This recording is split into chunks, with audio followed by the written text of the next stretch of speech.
우리 함께 하나님 말씀 보겠습니다. 하나님 말씀은 신약성경입니다. 누가복음 2장 1절부터 7절 말씀 보겠습니다. 누가복음 2장 1절부터 7절 말씀입니다.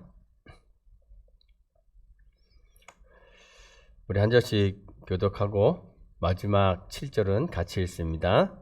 제가 먼저 읽겠습니다.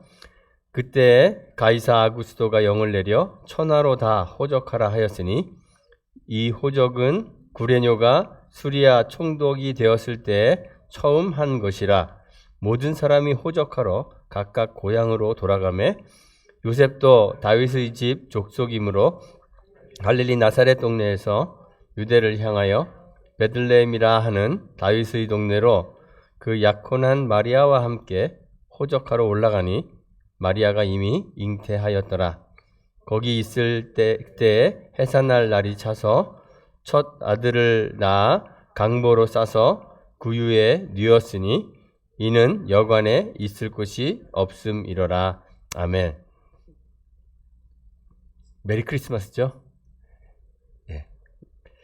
이 땅에 오신 주님을 기쁨으로 맞이하면서 사람의 모습으로 우리 가운데 오신 그 예수님을 마음껏 찬양하고 싶습니다. 요즘은 미국 사회가 아주 급격하게 세속화되었습니다. 그리고 반기독교적인 성향이 아주 굉장히 강해졌습니다.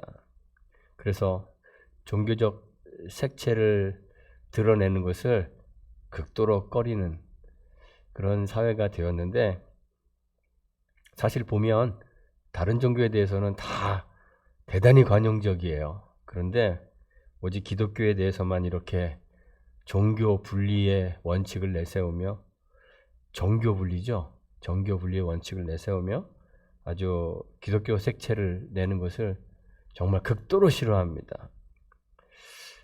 이제 크리스마스라는 용어도 사용해서는 안 된다고 이야기들 합니다. 그 단어 안에는 크라이스트라는 단어가 들어가 있기 때문에 그렇죠.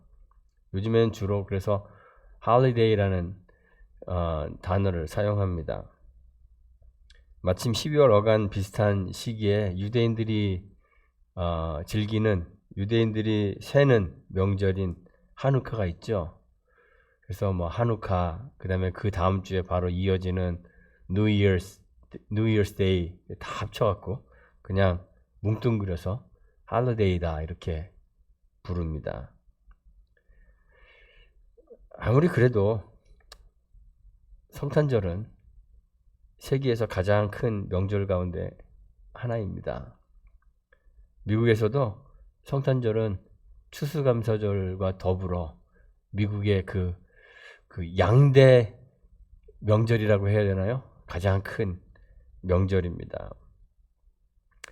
선물이 가장 많이 오가는 때가 성탄절이 아닌가 싶습니다. 성탄절에는 누가 선물 들고 다니죠? 산타클로스가 선물 들고 다닙니다. 집집마다 다니는데 2022년도에 미국에서 산타클로스가 준 선물의 평균 가격이 91달러 67센트라고 합니다. 2021년도에는 89달러 15센트였는데 작년에 약간 올랐습니다. 아마 물가가 올라서 그게 산타클로스의 선물에도 반영이 된 것 같습니다. 올해는 얼마나 오를지 궁금합니다. 작년보다 훨씬 많이 물가가 올랐는데 95%의 미국인들이 어떤 방식으로든 이 크리스마스를 축하한답니다. 즐긴답니다. 미국인의 93%가 이날 선물을 주고받는답니다. 크리스마스 파티를 뭐 친구들이나 친지들이나 이렇게 함께 지내는 사람들이 미국의 74%나 된다고 봅니다. 거의 대부분의 사람들이 파티를 즐기고 선물을 주고받고 크리스마스를 향유하는 거예요.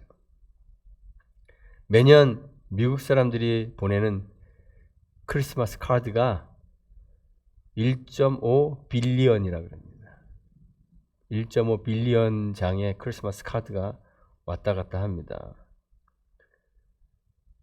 매년 팔리는 real 크리스마스 트리가 25에서 30 밀리언 가량 된답니다.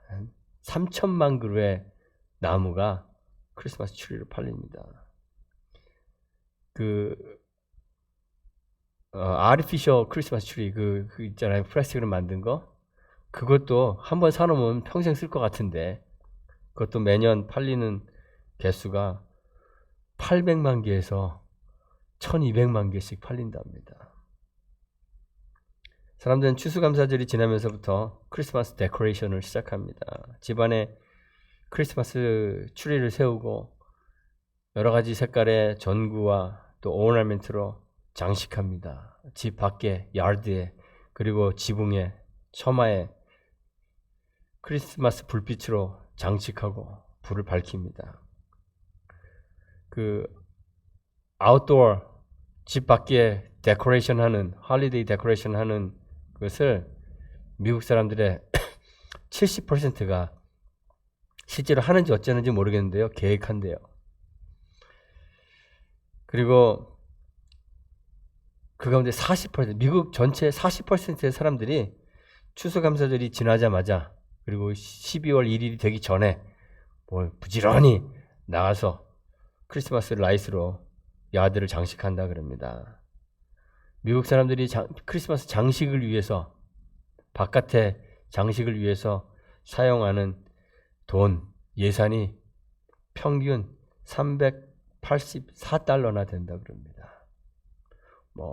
뉴햄프셔인가요? 거기가 제일 높은데요. 거기는 거의 1000불에 육박합니다.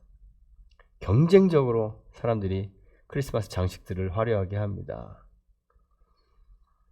1년 중 아마 가장 많은 돈이 사용되는 명절이 크리스마스가 아닌가 이렇게 생각합니다.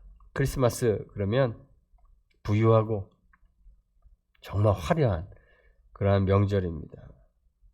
교회들도 그렇습니다. 성찬절이 되면 평소보다 훨씬 더 아름답게 화려하게 교회 안팎을 장식합니다. 우리 교회도 원래 아무것도 없는 그런 교회인데 크리스마스 되니까 이렇게 와 있네요.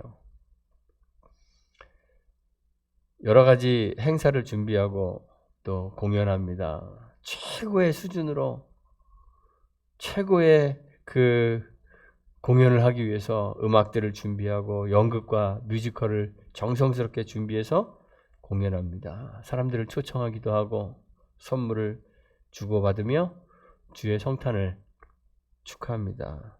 한국 추석에 그런 말이 있잖아요. 더도 말고 덜도 말고 한가위만 같아라. 그런 말이 있는데 참 소망이 담긴 말인데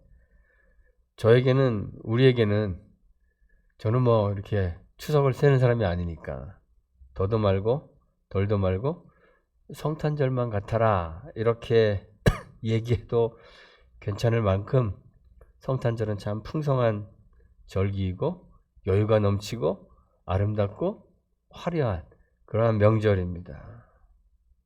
그런데 이러한 성탄절의 모습이 실제로 예수님이 탄생하셨던 첫 번째 성탄절과는 사뭇 다른 그런 모습입니다. 지금의 풍성함과는 다르게 예수님의 그 탄생 스토리는 들으면 들을수록 가슴 아프고 깊은 연민을 느끼게 만듭니다. 만삭의 여인이었던 마리아는 출산이 임박했음에도 불구하고 갈릴리 나사렛에서부터 유대 베들레헴까지 먼 길을 이동해야 했습니다. 지금처럼 탈 것이 충분하지 않던 때 좋은 자동차도 없고 아마 마차도 한 대 없었을 것 같아요. 걸어서 먼 길을 이동했습니다. 호적하는 일을 요셉 혼자 얼른 가서 하고 오면 되었을 텐데 왜 이렇게 배가 부른 만삭의 여인을 데리고 갔을까 궁금한 마음이 들기도 했습니다. 제가 2년 전에 설교한 내용이 있더라고요. 물론 가정입니다. 하지만 아직 결혼하지 않은 정혼 상태의 여인인 마리아가 남편이 없이 혼자 아이를 출산하게 된다면 어떻게 되었을까? 요셉도, 의로운 사람이었던 요셉도 가만히 끊고자 했었는데 왜 끊고자 했을까요? 결혼 전에 임신한 사실이 발각이 되면 돌에 맞아 죽을 수 있잖아요. 정혼이라는 것은 지금의 약혼과 비슷한 개념입니다. 당시에 이스라엘에서는 한 1년간의 정혼 기간을 가졌다 그래요. 결혼을 약속하고 1년간 그 기간을 가지면서 서로를 더 알아가고 사랑의 깊이가 깊어지는, 그런데 부부처럼 살지만 생활하지만 잠자리를 함께 하지 않는 그러한 기간이 정혼 기간입니다. 그 기간 동안 혹시 그 전에 이 여인이 부정한 행위를 저질렀다면 그 1년 안에 배가 불러오겠죠. 그래서 저 여인이 부정했구나 알게 되는 그러한 기간을 갖는 거예요. 그러니까 정혼 기간에 마리아가 임신했다는 것은 부정한 짓을 한 여인으로 오인되어서 돌에 맞을 수 있는 그런 일이었습니다. 요셉과 마리아가 베들레헴에서 아이를 출산하고 난 후에도 곧바로 나사렛으로 돌아가지 않고 베들레헴에 얼마간 남아있던 것으로 우리가 미루어 본다면 아마 요셉은 아무도 아는 사람이 없는 곳에서 마리아가 아이를 낳게 만들고 그리고 그곳에서 아예 지낼 목적을 가지고 만삭의 여인인 마리아를 데리고 나사렛을 떠난 것이 아닌가, 이런 추측을 해볼 수 있습니다. 사람들의 눈을 피해서 도망치듯이 살던 곳을 떠나 베들레헴으로 오게 되었고 갑자기 머무를 거처도 준비하지 못한 채 출산을 하게 된 거예요. 아이를 낳아 강보에 싸서, 천으로 싸서 구유에 뉘었습니다. 성경에 그들이 묵었던 곳이 마구간이라는 말이 있을까요? 없을까요? 없습니다. 그런데 거기에 여물통이 있었다는 그러한 사실을 미루어서 마구간이다 이렇게 이야기하는데, 당시에 그 팔레스타인 지역에는 말이 흔하지 않았기 때문에 저는 마구간일 리는 없다고 그렇게 생각합니다. 말 아니겠지만 어떤 다른 동물의 축사로 사용되었던 곳이 아니었나, 또는 그 여물통을 이렇게 보관하는 창고 비슷하게 사용되던 그러한 곳이 아니었나, 이런 추측을 해볼 수 있습니다. 요즘 젊은 부부가 아이 낳으면 주변 사람들이 많이 축하해 줍니다. 저희 동네도 이렇게 어떨 땐 다니다 보면 집 밖에 그 메일박스 있는데 분홍색 또는 하늘색 풍선들이 매달려 있어서 이 집에 새로 태어난 아기가 있구나 이렇게 알아챌 수 있는 그런 경우들이 있습니다. 또 어찌나 멋있게 축하들을 해주는지, 장례식 이렇게 차 행렬을 하는 것처럼 어떤 사람들은 차 창문 밖으로 풍선을 이렇게 올려놓고 막 이렇게 퍼레이드를 하는 그러한 경우도 있더라고요. 그런데 마리아는 축하해줄 지인들의 눈을 피했습니다. 아는 사람이 없는 곳으로 와서 축사로 사용되어지던 그런 곳에서 아이를 낳고 그 사랑스러울 그 아이를 여물통 안에 뉘었습니다. 예수님의 탄생은 참 서글프고 처량합니다. 오늘날의 그리스도인들이 예수님의 탄생을 자꾸 미화하려고 하는 것 같아요. 아름답게 꾸미고 싶어 해요. 동방의 박사들이 경배하고 예수님에게 세 가지 선물, 황금과 유향과 몰약을 드렸다는 사실을 강조합니다. 찬송가에 나오죠. 귀중한 보배합을. 이렇게 귀중한 보배합이라고 표현된 이 선물들이 예수님을 왕으로, 선지자로, 제사장으로 고백하는 의미다, 이렇게 설명합니다. 또 어떤 학자들은 아예 말도 안 된다고 얘기하는 사람들도 있습니다. 정말 그런 의미가 있는지 잘 모르겠습니다. 동방의 박사들이 유대인의 왕으로 나신 이를 찾아왔다고 성경이 기록하고 있으니 확실히 그들이 아기 예수를 유대인의 왕으로 경배했으면 분명합니다. 하지만 예수님의 나심과 그들의 경배 장면이 화가들이 그리는 그림처럼 그렇게 화려하고 아름답진 않았을 것이 분명합니다. 왜냐하면 이 동방의 박사들이 방문했던 이 때는 예수님이 탄생했던 바로 그때가 아니었을 거라고 추측하는 사람들이 훨씬 많기 때문에 그렇습니다. 저는 찬송가 중에 찬송가 108장 그 어린 주 예수 늘 자리 없어, 그 찬송을 부르게 되면 피식 웃음이 나올 때가 있습니다. 2절의 가사를 보면 저 육축 소리에 아기 잠깨나 그 순하신 예수 우시지 않네. 그 귀한 예수를 나 사랑하니 새날이 밝도록 함께 하소서. 이렇게 가사가 되어 있습니다. 첫 번째 제가 피식하는 것은 건물 안에 여물통이 놓여져 있었다고 해서 거기에 소나 말과 같은 짐승들이 함께 잠을 자고 있었다고 볼 이유는 없는 것 같아요. 왜냐하면 여물통이 바짝 말라 있고 거기에 아이를 누이려면 그 냄새나고 더러운 곳에, 불결한 곳에 아이를 누일 수는 없었을 거라고 저는 생각을 해요. 또 성경에도 첫 아이를 낳아 강보로 싸서 구유에 뉘었고 여관에 있을 곳이 없었다, 이렇게만 기록하고 있을 뿐이지 소나 말이나 양이 살고 있는 축사에 있었다는 말은 사실 성경에는 기록되어 있지 않습니다. 그 둘째, 저를 정말 피식하게 만드는 것은 육축 소리에 아기가 잠 깨었지만 너무 순해서 울지 않았다는 그러한 내용입니다. 제가 물어보겠습니다. 예수님이 울었을까요? 안 울었을까요?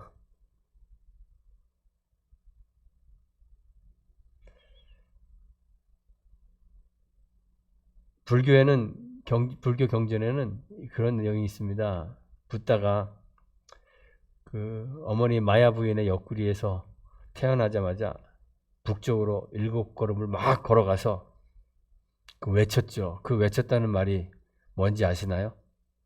천상천하 유아독전. 제가 지어낸 얘기인 줄 알았더니 그냥 하는 얘기인 줄 알았더니 정말 불교 경전들의 초기 경전에 그런 내용들이 기록되어 있습니다. 저는 이 아기 예수가 잠 깨었는데 울지도 않았다, 이 가사를 들으면 부처가 태어나자마자 7걸음 걷고 천상천하 유아독전 외치는 그런 장면이 생각이 납니다. 예수님은 완전한 하나님이시지만 동시에 완전한 인간으로 태어나셨습니다. 예수님은 분명히 우셨을 것입니다.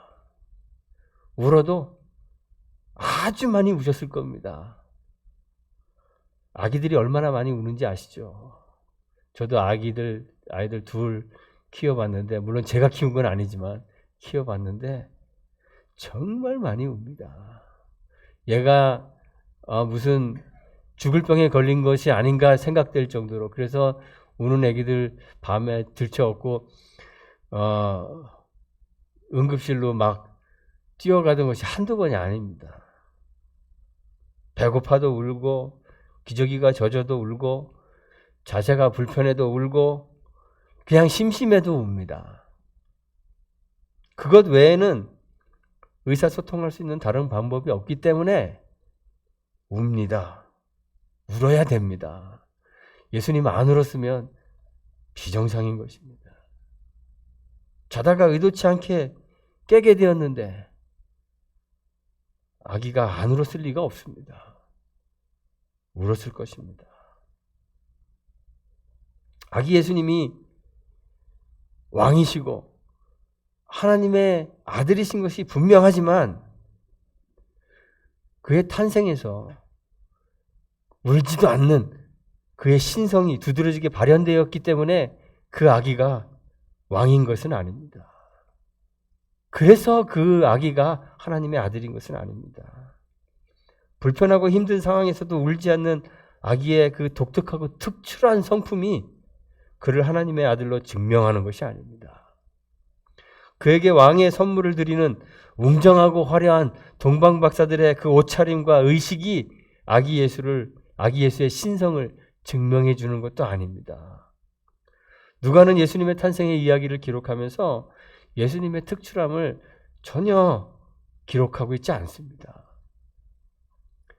성경에 예수님의 그 탄생 이야기가 저는 복음서 4개에 다 기록되어도 모자랄 것 같은데 복음서 안에는 사실 예수님 탄생 이야기를 들려주는 복음서가 2개밖에 없는 거 아시죠?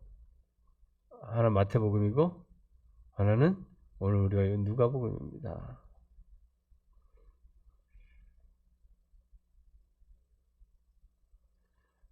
아기 예수의 탄생의 그 초점에는 초라함과 비참함이 담겨져 있습니다. 구유에 여물통 위에 태어나신 예수님. 그 초라함과 비참함이 그가 바로 세상이 기다려왔던 메시아, 구원의 하나님임을 확인시켜주는 것입니다.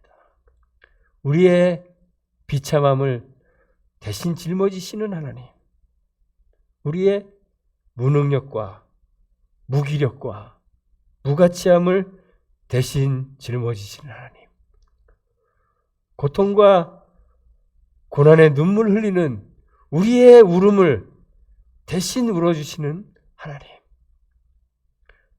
우리의 발을 담그고 살아야 할 우리의 본향을 잃어버린 유리하는 나그네 같은 우리의 삶을 대신 살아주시는 하나님,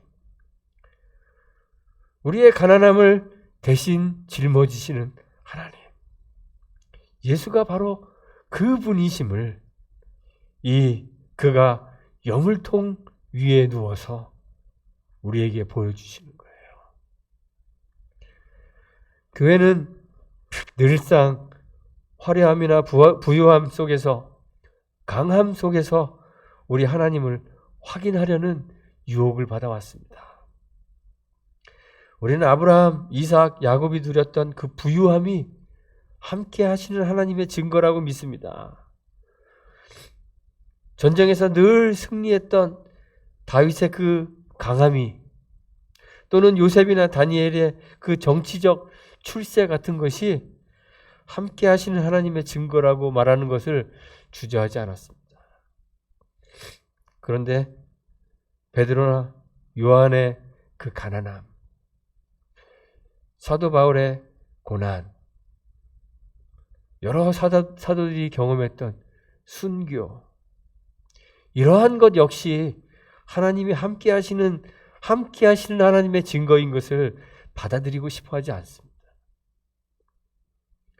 세상에 하나님을 증거하기 위해서 신자들의 삶이 형통해야 되고, 부유해져야 되고, 강해져야 되고, 출세해야 된다고 그렇게 믿고 싶어 합니다.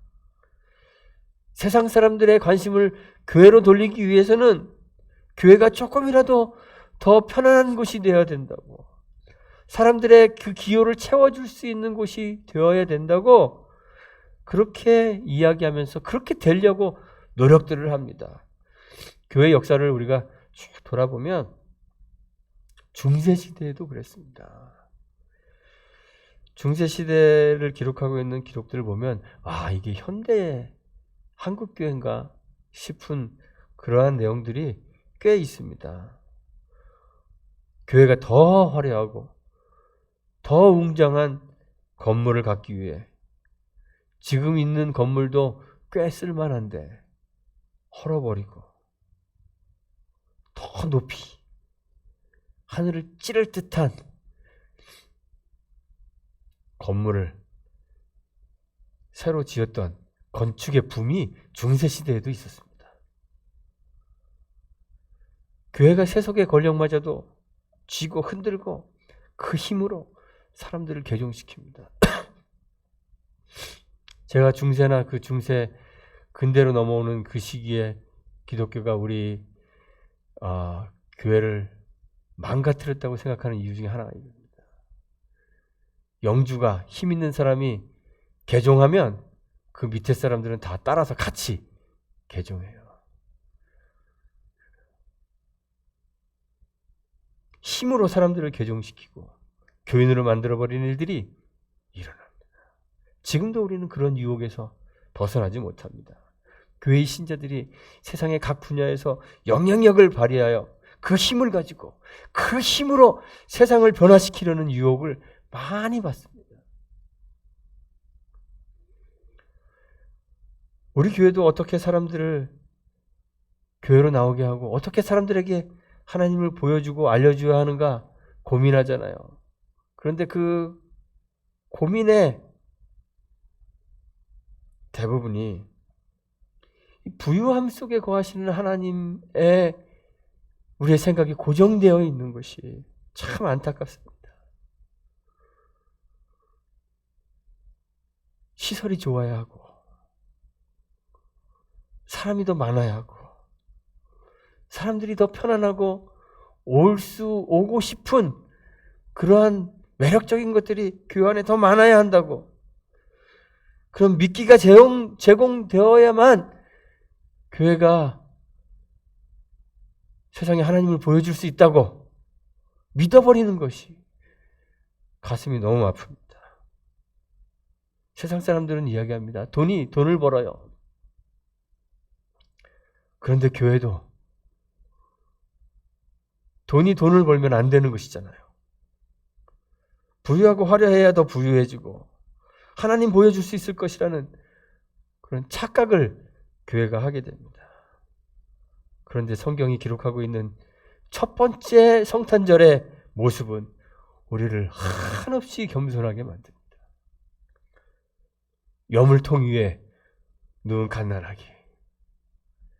자기 힘으로는 아무것도 할 수 없어서 빽빽 울어야만 하는 그 아기가 우리의 왕, 우리 하나님이십니다.